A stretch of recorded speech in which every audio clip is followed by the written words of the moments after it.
Howdy, folks. Welcome back or welcome aboard. You are listening to the Doc Owen Show, and we are glad to have you.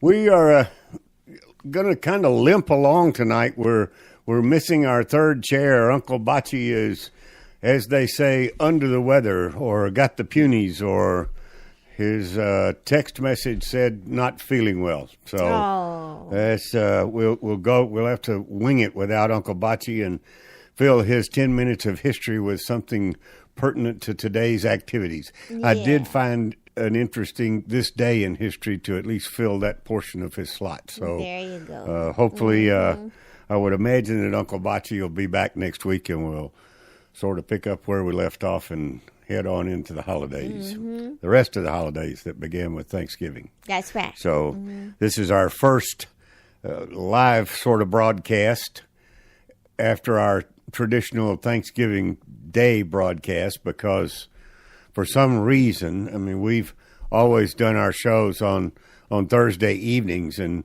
for some reason I've not been able to figure it out, and I've analyzed it to the best of my PhD capabilities, but Thanksgiving year after year after year is on a Thursday. And go figure. I don't understand the logic, and the date's never the same. You can't put it on the calendar, and it's like Christmas is December the 25th. I mean, major holidays have a date. That's right. That's why they celebrate them. Not Thanksgiving. Anyway, hope you had a good one. We did.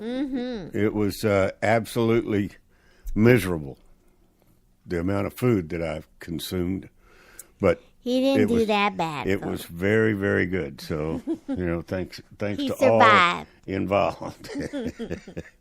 We are all over the social media as Doc Owen Show, DocOwenShow. You can find us on Facebook. You can follow the @Doc Owen Show on Twitter. We're on Instagram as @Doc Owen Show, and various and sundry others.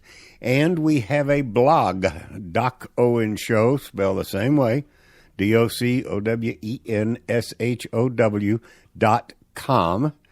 And in the very near future, by our standards, it may be a couple of months, but we are fully wrapping our minds around this thing called the DocOwenShow.com/store.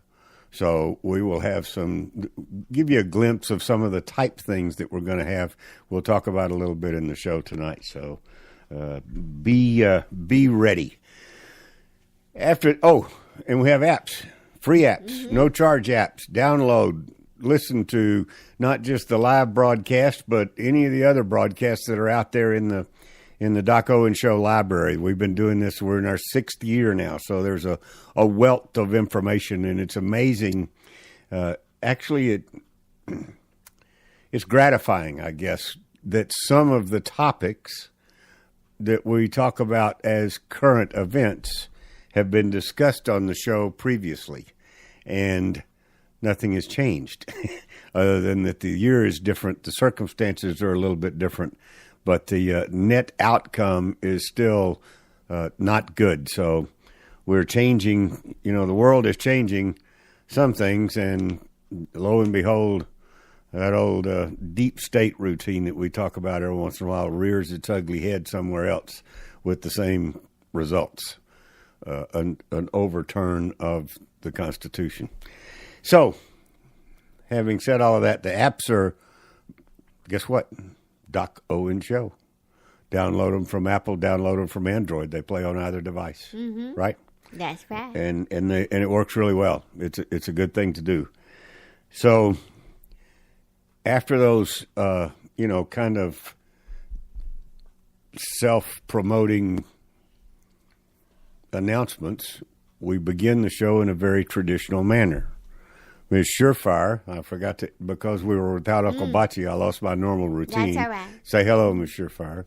Good evening, folks. And then normally Uncle Bocce, and then myself, we go through a routine. Ms. Surefire gives us an inspirational quote for the evening. Bocce gives us this day in history, and then I finish it off with a leadership quote. So we'll limp through it I'll play Uncle Bocce as best I can with Today in History. And Ms. Surefire, take it away. And tonight's quote comes from a little book that I've referenced before. It's been that kind of time for me now. After Thanksgiving to New Year's, it just flies. So I got to go with it. Yep. So this little booklet is compiled for the benefit of Texans that admire President Ronald Reagan. All right. And it was paid for by the friends of Dr. Donna Campbell. Yep. And medical doctor. That's right. Yeah, She's emergency room physician. Yes. Yep. Yes. I know quite a few of those. Yep. And so the quote from Ronald Reagan tonight is, Thomas Jefferson once said, "We should never judge a president by his age, only by his works. And ever since he told me that, I stopped worrying." I like it. Yep. I like it. Good job, Mm-hmm. Dr. Campbell. Appreciate your efforts up there. Donna Campbell is a state senator in the state of Texas. And I think a portion of her territory is in San Antonio. Mostly it's north of San Antonio. But North San Antonio. Yeah, she has a section out there in North San Antonio, so we get to see her every once in a while. Uncle Bocce, I hope I do you a good tribute here. On this very day, November the 29th, which may or may not have been a Saturday, Okay. in 1890. Oh, my goodness. 1890. That's, what is that? 128 years ago. Yes, that's correct. The first ever Army-Navy game was played, Wow. where you had West Point versus the Naval Academy. Navy won that game, Of 24 to nothing. All right. And so far in the rivalry, Army has won 51 times. They've had 2 ties. I don't know how that worked. And Navy has won 60 of the contests. Okay. The longest winning streak belongs to Navy of 14 games, and that was just broken 2 years ago by Army, who has won the last 2 games. Oh. And Wow. interestingly enough, if you go out and do any further research on the Army football program and the Navy football program, Army has far greater statistics than Navy does. Okay? Army's had like 5 Heisman Trophy winners. Navy's had 2.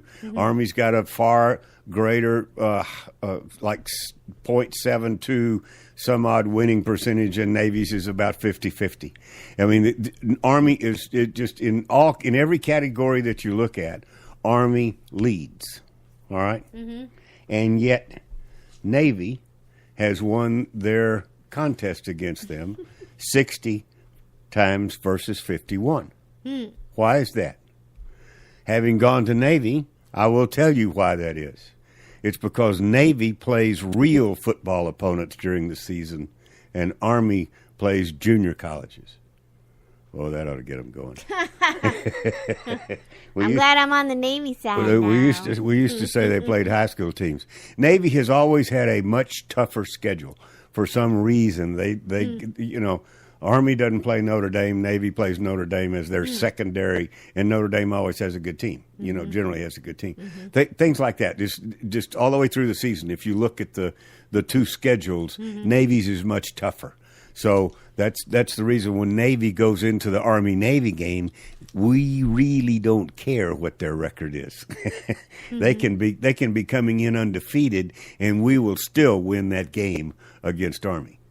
It's just it's a mental thing. So we're down 2, and the reason that hit me was because traditionally the Army-Navy game is the Saturday following Thanksgiving weekend Saturday.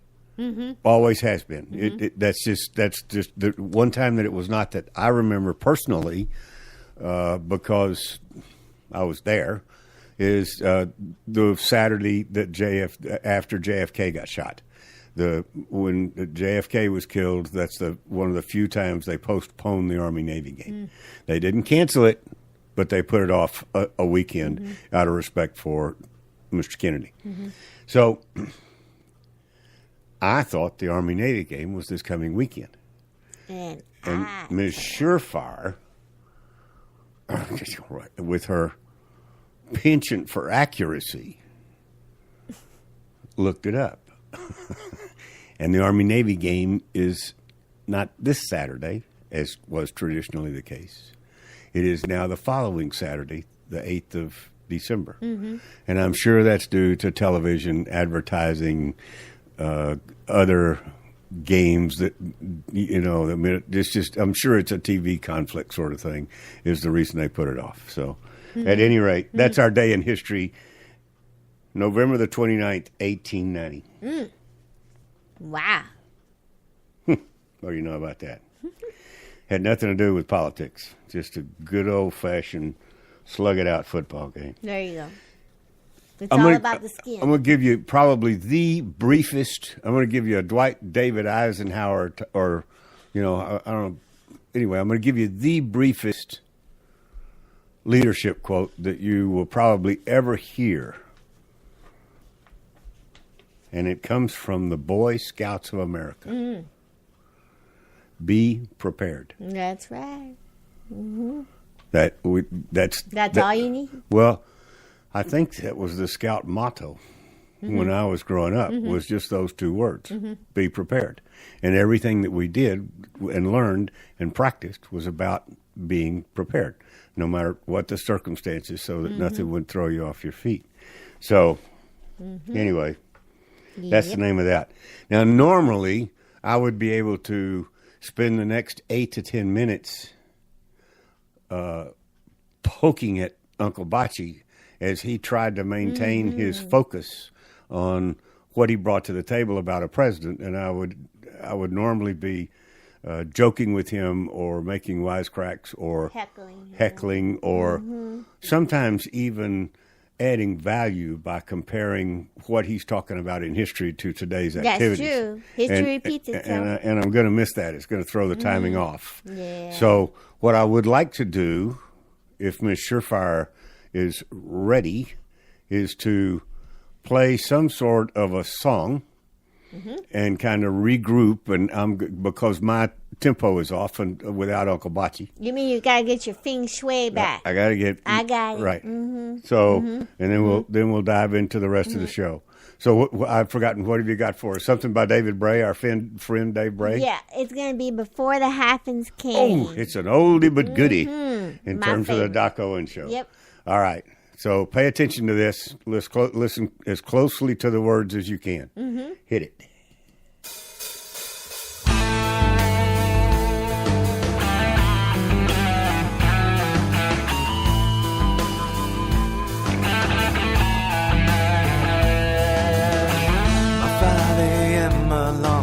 Off and I'm rolling out of bed. I turn the TV on to wake up and clear my head. I catch the news in time to view another stirring of the pot. Talks of inequality and what people need, forgetting what they got. But in these times of opposition, the prejudice runs deep. Dividing us by heritage is all they ever preach. They tell us that they really care. To them it's just a game. 'Cause we were all Americans before the hyphens came. And people cared about who you were and less about your name. 'Cause we were all Americans before the hyphens came.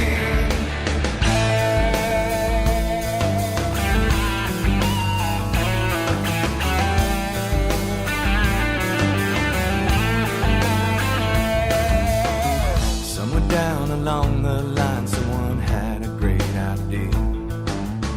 Divide us up by heritage and profit from the fear.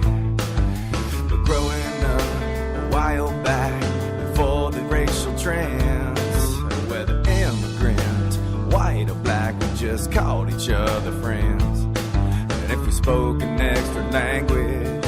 It was just another way to pledge allegiance to the flag. God bless the USA. They tell us that they really care. To them it's just a game. 'Cause we were all Americans before the hyphens came. And people cared about who you were and less about your name. 'Cause we were all Americans before the hyphens came.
Thank you, David. That was an early incarnation and introduction from between the Daco and Show and David Bray with a group called Madison Rising. David has now gone off on his own and is really making musical history mostly with the way he's doing business, as well as having transformed not his message. He's still one of the most patriotic singers that there is out there. But with the way he's going about creating his business and creating this talking album that he did, the most recent one, which is very, very good. So you might look up Dave Bray USA on the internet and get connected if you're not already. So tonight's, I'm going to weave some things together. As I am fond of saying, we're going to connect some dots. We've been talking for a little while about what the industry calls monetizing the show.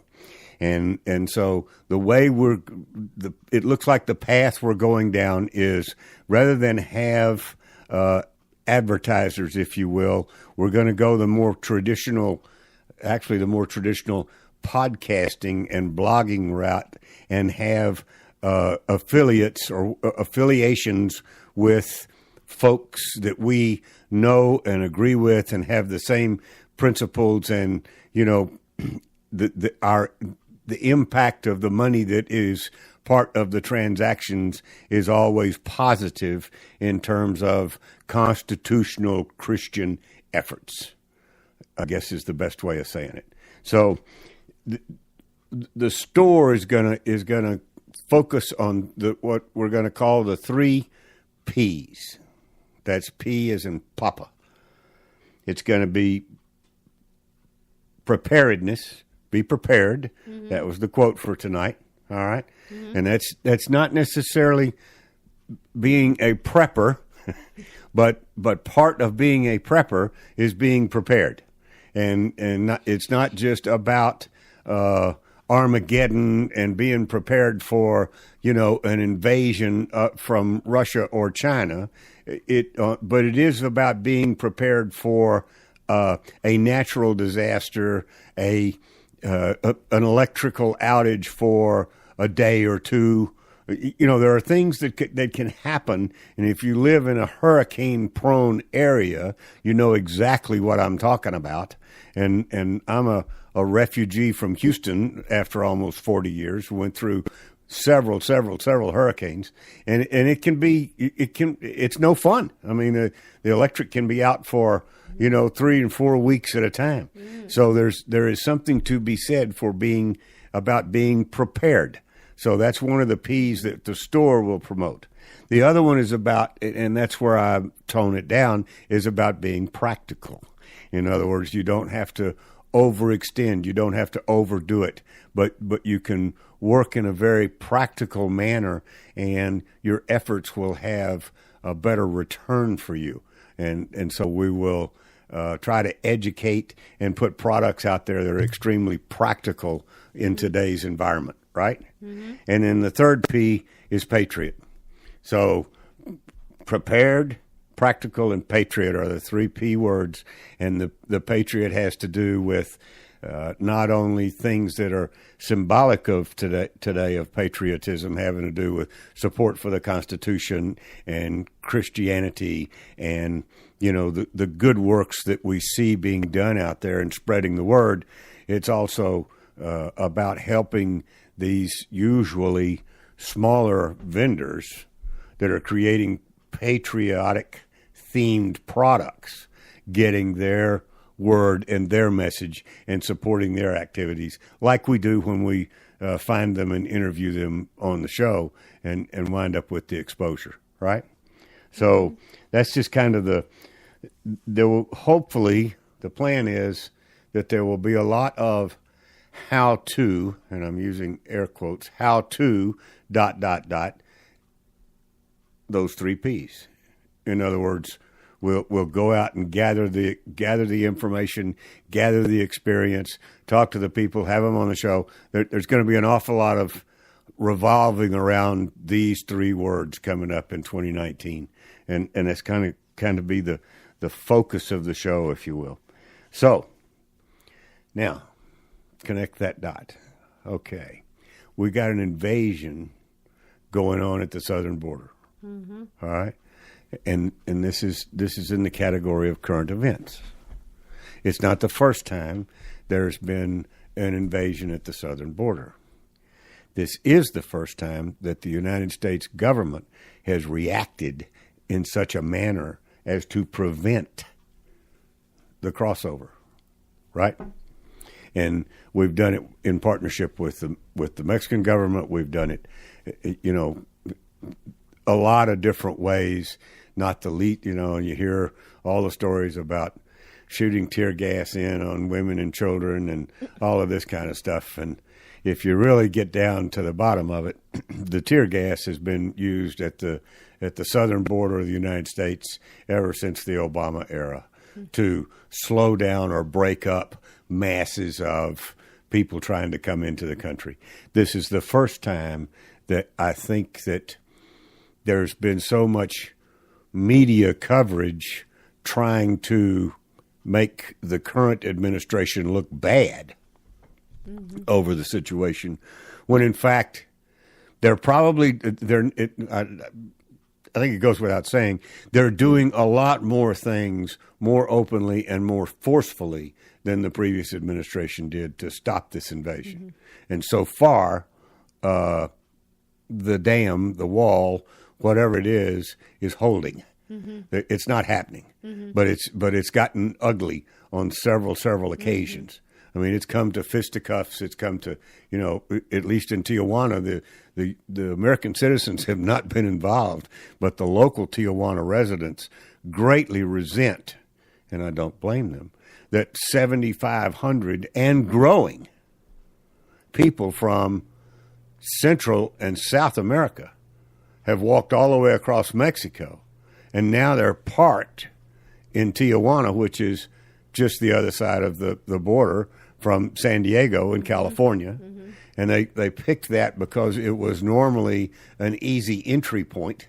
California is a sanctuary state. Mm-hmm. But if it were left up to the state, they'd be allowed in.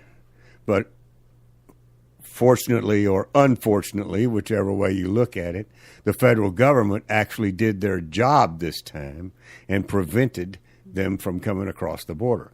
They have closed the border, absolutely closed it to everybody. Truck traffic, commerce, cars, not to mention migrants. Mm-hmm. I mean, everybody. The border has been closed, not completely, but several times, the 8 hours here, 6 hours there, until whatever crowd it was dispersed, and the authorities felt like they could get it under control and have an orderly transition of people coming across. Mm-hmm. And then when that looked like it was getting out of control, they'd close it again until they got it stopped.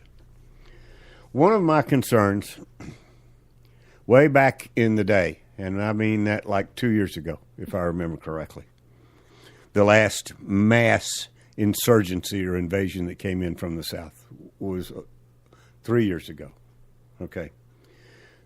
That just came from Miss Surefire, so you can be sure it's correct. And if I didn't tell you, the Army-Navy game is the 8th of December. Okay, whatever. So anyway, let me connect some dots for you. All right? And this has always been, I mean, the fear of terrorists being mixed in there, the fear of thugs and MS-13 gang members and yada, yada, yada, and all this stuff, that's one thing. And that's real. I mean, Trump doesn't say a lot of things that he doesn't have information to back it up. And I think that over the past couple of years, whether you like him or not, whether you like what he says or not, there's some facts behind it. So listen to this. This is information coming from another show, actually, a thing called the Common Sense Show, a fellow by the name of Dave Hodges. I look forward to meeting Dave sometime in the very near future. He's had a thing called the Common Sense Show for quite a while. He has long been considered a conspiracy theorist, but nothing could be farther from the truth.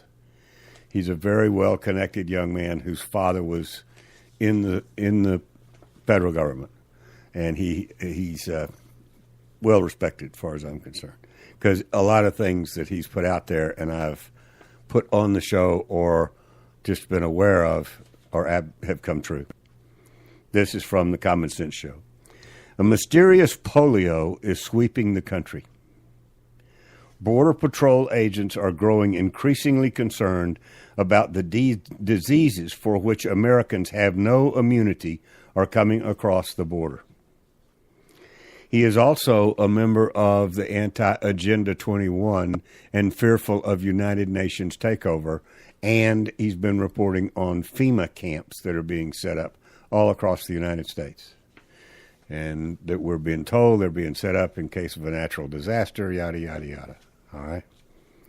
And we all know that the current deep state organization is not at all foreign to what are called false flag events.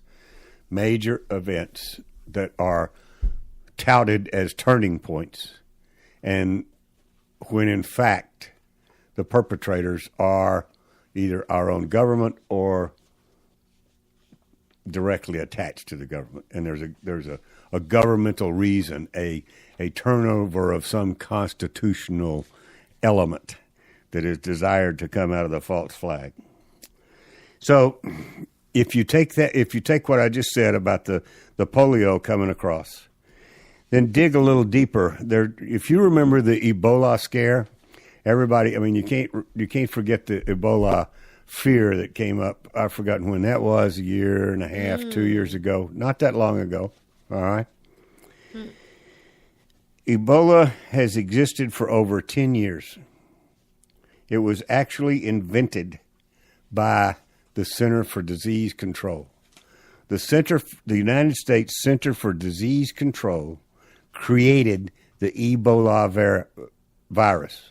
They own the patent. The patent number is CA Y6.11 Look it up. I didn't have to do that. Dave did it for me. There you go. So that's the publication number where you can find the patent for Ebola. So what happens is Ebola is man-made, and the patent proves this intention. Why does the CDC, the Center for Disease Control, need to own the patent on Ebola? Perhaps we should ask Bill Gates why he is donating $50 million to the United Nations and the CDC in the name of fighting Ebola. Gates, if you're not familiar, Gates has, well, I'll get to it a little bit later in the article. I don't want to jump ahead. Since when would Gates not expect a return on his investment? Gates and Michael Bloomberg, the former mayor of New York, the multi-billionaire who's thinking about running for president or has mentioned it, have already contributed large sums of money to numerous vaccination causes, such as the Global Polio Eradication Initiative, originally launched in 1988. Okay? So these guys are in with big money into the business of vaccinations. All right? But before you can make money with a vaccine, you got to create a problem with what you're vaccinating against, with a disease. And then the National Institute for Health holds all the patents on Ebola vaccines. All right. So the CDC owns the germ, and the NIH, a UN type environment, owns the vaccines against the germ that has been created. All right. When an unsuspecting public is finally told of the existence of an Ebola vaccine, the Global Fund, a group called the Global Fund, will be in charge of the distribution of the vaccine. Interestingly, Bill Gates has donated a total of $560 million to the Global Fund. Always follow the money trail. Since the goal is the vaccination of every man, woman, and child on the planet with multiple vaccines, Gates' $560 million contribution to the Global Fund is chump change compared to the expected return on investment. And on deck is Ebola. That's the first one. But this also leads to something that happened in the Obama administration, which was the rewrite of an executive order that gave the United Nations full authority. Hold on. During such events, the CDC could screen people at airports and other transport hubs, apprehend those they suspect of being ill for 3 days, and potentially quarantine or isolate them pending a medical review. In other words, even if you had a breathing problem, even if you had severe asthma, you could be suspected of having one of these diseases and thrown into a FEMA camp. No questions asked. No due rights. No legal process. No nothing. You've been picked out of the crowd. You're breathing funny. Come with me. It's a reality. Wow. And the UN has been granted that authority by executive order, beginning with George W. Bush and enhanced by President Obama. All right? And Dave Hodges smells a setup. I mean, he's seeing a setup. He's been following this for 5 or 6 years. Right.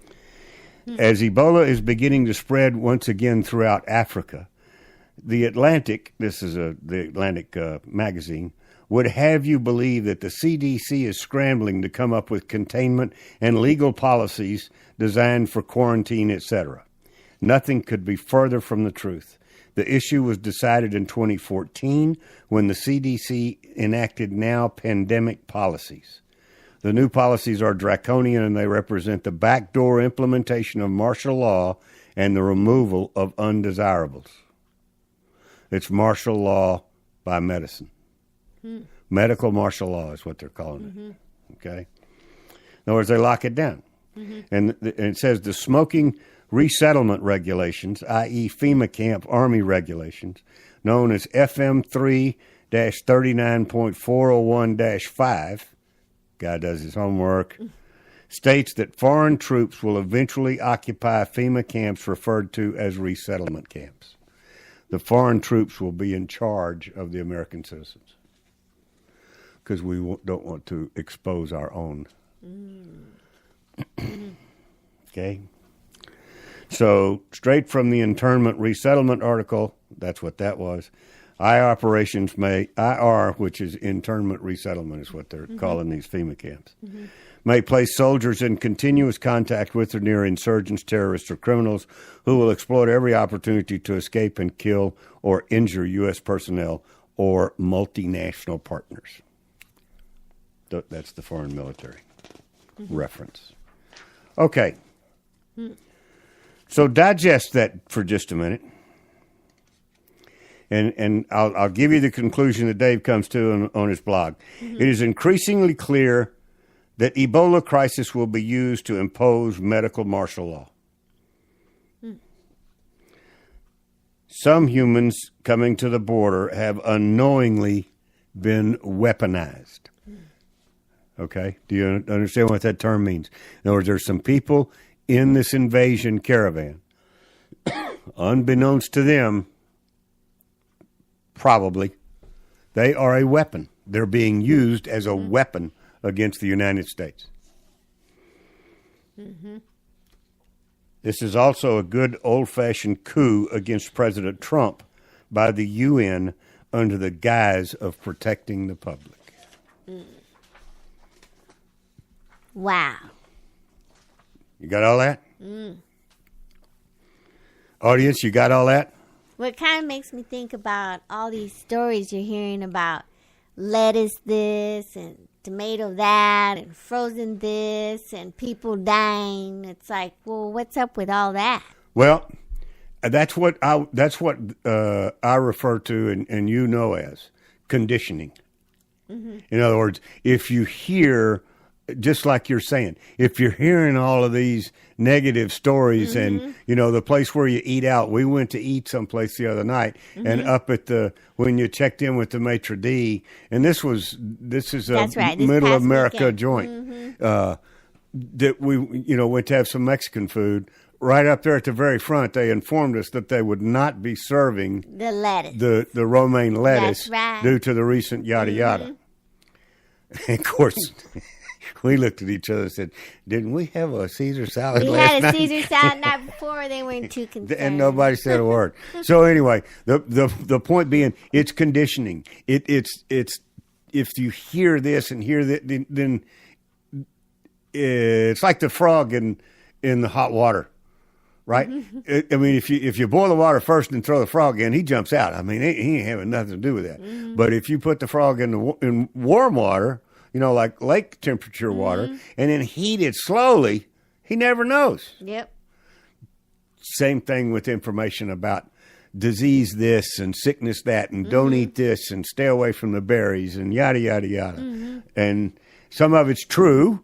It's not that it's all false. Right. It's not nearly as bad as they claim, probably, but it's certainly, so there's an element of truth in all of it. Yeah, exactly. It's conditioning. So when the Ebola scare comes up and the federal government or the United Nations is called in to protect us all, everybody will go, "Oh man, am I glad you're here." No. Remember that famous phrase, "I'm from the federal government and I'm here to help." Yeah. So, now that you've absorbed that, like Alma did, and you're exactly right, that's the whole deal.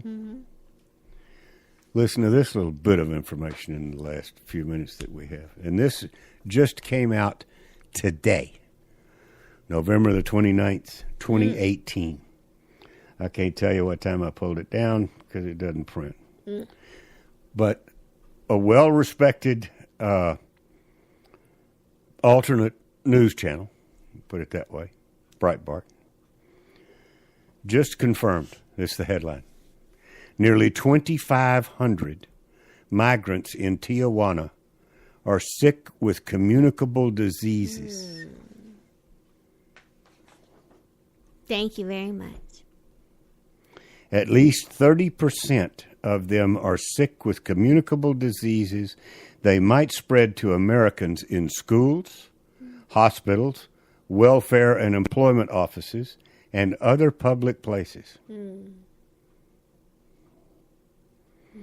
And by sick, officials in Mexico don't mean the common cold. They mean serious disease. So this information is coming to us from Mexican authorities who are tending to the 7,500 so far immigrants that are holed up in and around some sports stadium in Tijuana. Okay, it includes AIDS, tuberculosis, and chicken pox, and these diseases many of the migrants carry are deadly, or can be. So, and even worse, it says, they've also brought in bugs, real bugs. At least 101 different bugs. They carry lice and skin infections. That means that the migrants might well start a typhus epidemic or bring in what's called Chagas disease, Chagas. I'd never heard of that. We know what typhus is. Yeah. All right. Let me tell you what Chagas is.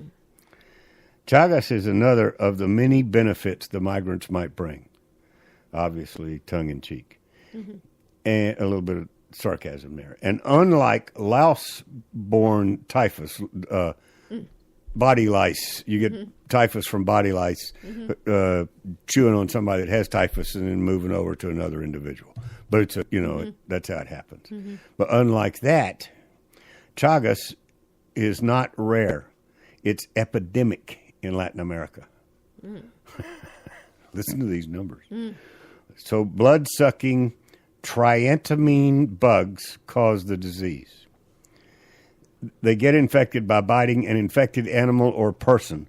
Once infected, the bug passes T. cruzi parasites in their feces. The bugs are found in houses made from materials such as mud, adobe, straw, and palm thatch. During the day, the bugs hide in crevices and in the walls and roofs, blah, blah, blah. Some 8 million people in Mexico, Central America, and South America have it, and many don't know it.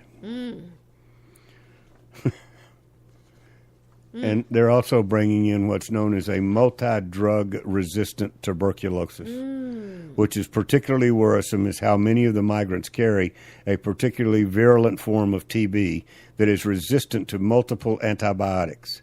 Frightening data appeared in a paper published last year by the National Center for Biotechnology Information. So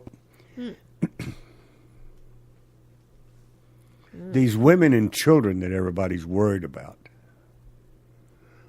are basically being used as weapons of war by someone or some group of people. This is not organic. There's too much evidence and too much proof of financial support and following that money trail to support of these folks getting free bus rides and food and Visa cards and you name it to come bust into America. They may or may not know why they're being supported to come up here. You know, they probably don't, and if they were told, they wouldn't believe it. They're being sold a bill of goods. They're being sold on how great it is here and how many jobs there are and how welcoming we are. And, you know, if you just walk across the river, the Americans will take care of you. And they're being used, but they're weapons of war. They're being sent here to destroy or greatly impugn, if not eventually destroy, our way of life. Go back and take a look at what they've done to Europe. And that wasn't when I say they, it wasn't the same rate. I mean, in that case, it was Muslims, because they were the most impacted negatively group of people that could be encouraged to do these types of invasions. But it's the same song, second verse. When we watched but Europe didn't do what Trump has done. Right. And I, for one, thought they were crazy to not put up, and I think Poland did. I think some of the countries did put up a Trump type defense, and they caught hell for it. They were chastised by all the European countries. They stood tall. They stood firm.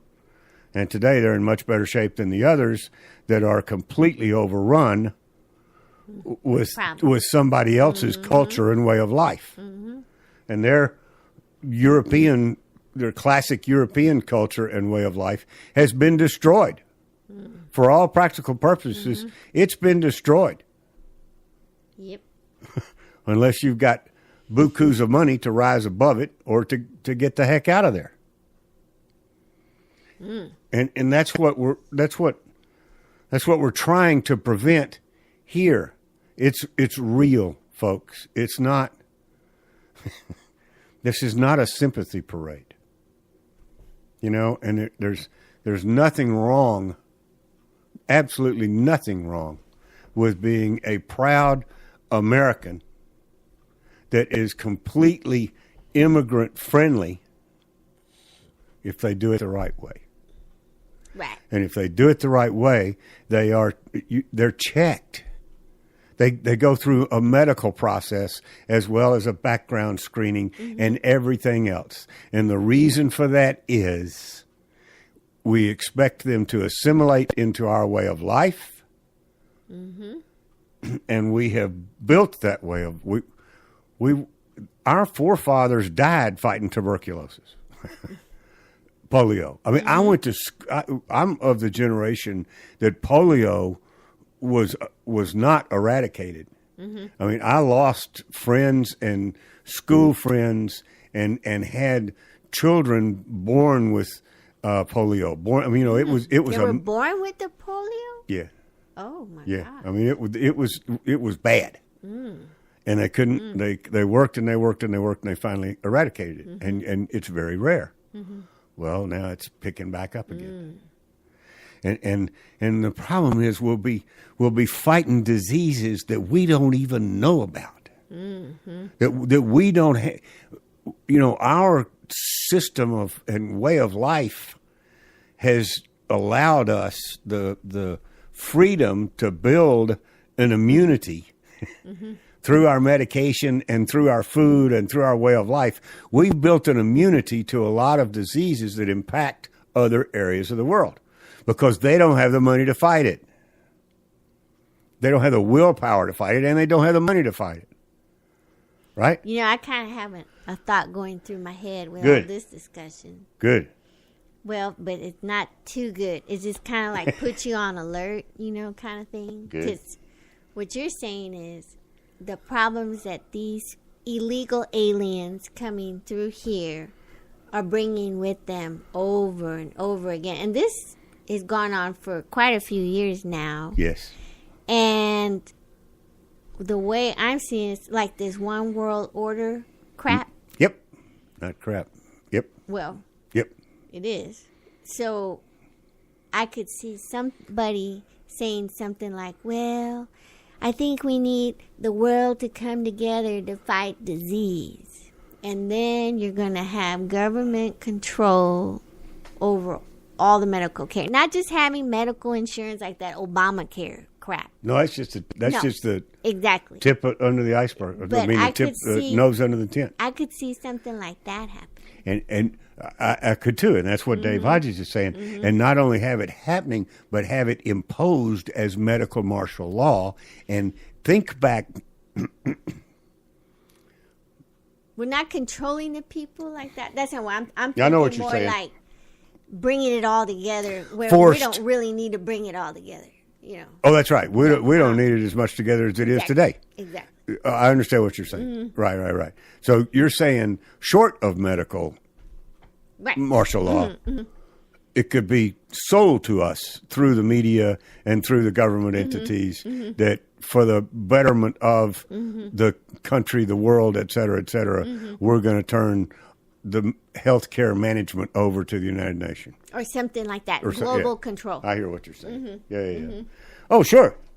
I mean, that would be part of the plan. And I'm sure it is part of the plan. But the problem is they have a one way or the other approach to their plan. In other words, failure is not an option. Right? And that makes the United States a big problem. That makes the people of the United States a big problem to the rest of to the members of the New World Order. But we got to stay on guard, and I think we need to up our guard over the period of 2019 and leading up to the 2020 election. Oh yeah, basically, because that's going to be the most recent midterm was a critical turning point. We were told that, and it was a fact. A lot of things came out. And they are still coming out about that election. And did Florida ever finish deciding? Florida did finally finish. Oh, jeez. Mississippi just finished.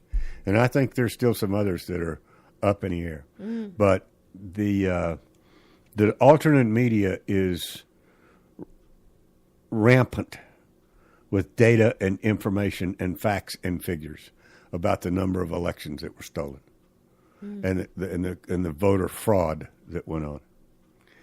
And I just got the 2 minutes in. I didn't get a chance to talk about the California fires. Those were set. There's a thing called directed energy weaponry that they practiced. That's why those homes were incinerated. There's video coming out of the use of DEWs. There's firefighters coming out going, just shaking their head. There is no way this was natural. Firefighters won't talk. It's their code. But it was not natural. There's all sorts of things going on. Somebody had even said something about that it was coinky-dinky how the fire line that was happening was the same as some kind of railway they want to develop. It's a redevelopment of the Sonoma Valley. And within hours of a lot of the fires being put out, the county judges got together and voted to quarantine a lot of the area so that it couldn't be put back to its normal use. That's a whole nother topic. So get ready. Be prepared. Be practical and be patriotic. Those are the 3P's that we're going to be practicing all year long. And look for the store to open. We'll have a lot of good stuff out there. We can use your support, and the vendors that we direct you to can really use your support. We're just going to play a small part in the activity. Front row. Time to go. You have been listening to the Doc Owen Show. Thank you so much for having us. We really appreciate it. Now go out there this week and take care, pay attention, and God bless. Bye-bye, folks. God bless.